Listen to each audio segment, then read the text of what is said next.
بسم اللہ الرحمن الرحیم۔ السلام علیکم ناظرین، آج کی ویڈیو میں امام اعظم ابو حنیفہ رحمۃ اللہ علیہ کا واقعہ بیان کریں گے۔ ناظرین، اگر آپ ہمارے چینل پر نئے ہیں تو سب سے پہلے ویڈیو کو لائک اور چینل کو سبسکرائب ضرور کر دیں۔ ایک دفعہ کا ذکر ہے، کوفہ میں ایک سید زادہ فوت ہو گیا۔ جنازہ میں کوفہ کے بڑے بڑے لوگ موجود تھے، سب ساتھ ساتھ چل رہے تھے کہ اچانک جنازہ رک گیا۔ لوگوں نے معلوم کیا تو پتہ چلا کہ اس لڑکے کی ماں بے تاب ہو کر نکل پڑی ہے۔ اس عورت نے جنازہ پر اپنا کپڑا ڈال دیا اور اپنا سر کھول دیا۔ وہ عورت شریف خاندان سے تعلق رکھتی تھی۔ اس میت کے باپ اور اس عورت کے خاوند نے چلا کر کہا، یہیں سے واپس چلی جاؤ، مگر اس نے واپس ہونے سے انکار کر دیا۔ باپ نے قسم کھا لی کہ لوٹ جاؤ ورنہ تجھے طلاق ہو جائے گی، جبکہ اس عورت نے بھی قسم کھا لی کہ اگر میں نماز جنازے سے پہلے لوٹوں تو میرے سارے غلام آزاد۔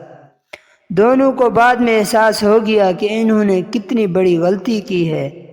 اب اگر عورت میت کے ساتھ جنازہ گاہ تک جاتی تو اسے طلاق ہو جاتی، اور اگر وہ وہیں سے واپس ہوتی تو اس کے سارے غلام آزاد ہو جاتے۔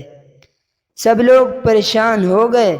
انہوں نے وہاں موجود بڑے بڑے علماء سے درخواست کی کہ اس مسئلے کا کوئی نہ کوئی حل نکالیں، لیکن سب نے کہا کہ ایک صورت تو ضرور پوری کرنا ہوگی۔ مجمع میں سے کسی نے اسی وقت ایک عالم سے ساری صورتحال بیان کی۔ انہوں نے میت کے پاس آ کر پوچھا کہ قسم کس طرح کی کھائی گئی ہے۔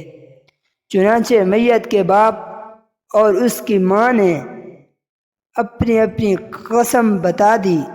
انہوں نے فرمایا کہ میت کو یہیں رہنے دو اور سب لوگ اسی جگہ پر صفیں بنا کر نماز جنازہ پڑھ لو۔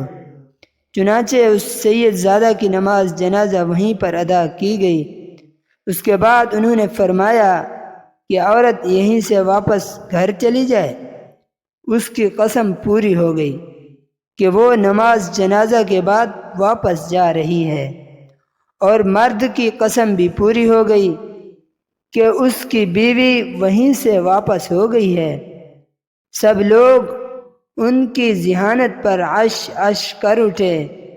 یہ عالم اپنے وقت کے بہت بڑے امام تھے، اور آج دنیا انہیں امام اعظم امام ابو حنیفہ رحمۃ اللہ علیہ کے نام سے جانتی ہے۔ ناظرین، یہ تھی آج کی ہماری ویڈیو۔